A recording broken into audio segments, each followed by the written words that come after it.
At the height of its power, the influence of the ancient Greek civilization stretched from southern Spain, France, and Italy to the shores of the Black Sea and southward to the Libyan coast as far as Egypt.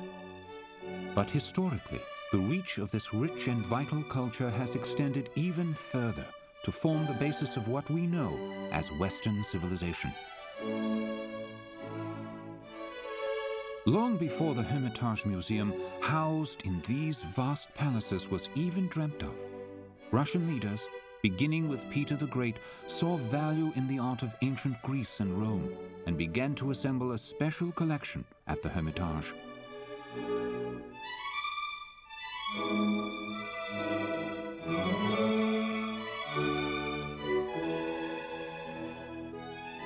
This premier collection has rarely been seen outside of Russia. The ancient Greeks believed that man is the measure of all things. They made their gods human, and their humans into gods, honoring the order of nature and reason above all. Know thyself, commanded the Greek maxim, for the good life, harmony and beauty are the direct result of the cultivation of the mind and the body. The Greeks invented the concept of democracy, the Platonic ideal, the logic of Aristotle, the legends of Homer were all products of the Greek civilization. Their immense achievements in mathematics, science, philosophy, and art have influenced the Western world for thousands of years. Aphrodite was their goddess of love and fertility. She stands surrounded by figures of her son, the winged Eros.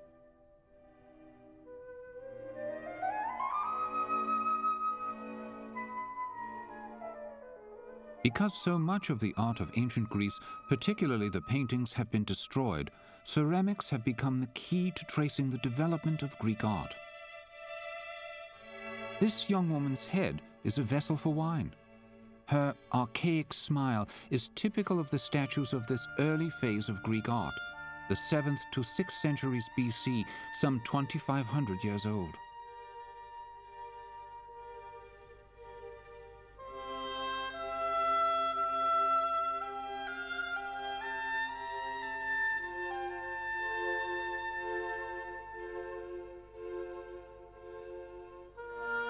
These earliest Greek artists followed the lead of the Near East, representing the human form as symmetrical and static with a fixed expression.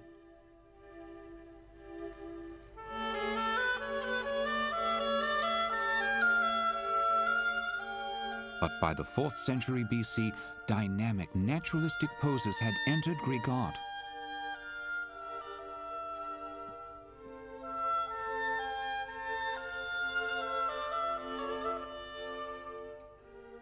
The goddess Athena prepares to strike a giant in this composition devoted to a battle between the gods and giants.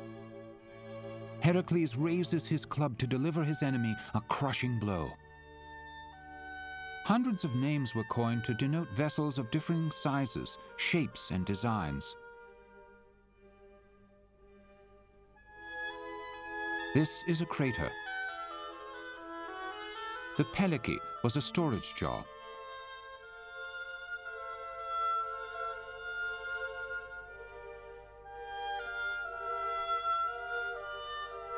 One of the outstanding masterpieces in the Hermitage collection is the Swallow's Arrival, from about the 5th century BC.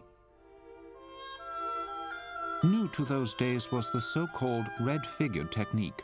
The characters in red stand out against a dark background. The 3 ages of man, a youth, and a boy, greet the swallow. The Greek inscriptions read, "Look, the first swallow," says the youth. "Yes, a swallow, by Heracles," exclaims the man. "Spring has come."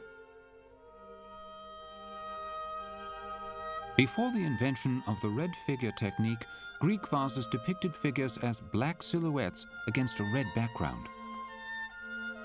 You can see how the new method allows rendering of detail on the red background, increasing the refinement of the figures. The lines on the red were drawn with a syringe-like tool that applied black glaze evenly. To achieve ideal beauty, the Greeks applied mathematical order to the human form. The famous 5th century BC artist Polykleitos explained his system of proportions in a written treatise. His ideas were implemented by other artists, such as the creator of this bronze statuette of the athlete.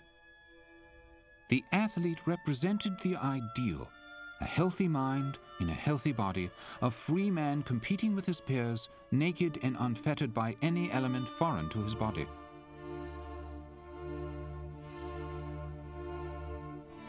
The Greeks not only had the competitive spirit, they practically invented it. It is better to die at Olympia than to withdraw. Trainers were known to call to their athletes. Always be the best and excel above others, Peleus called out to his son Achilles, as Achilles left home for the Trojan Wars.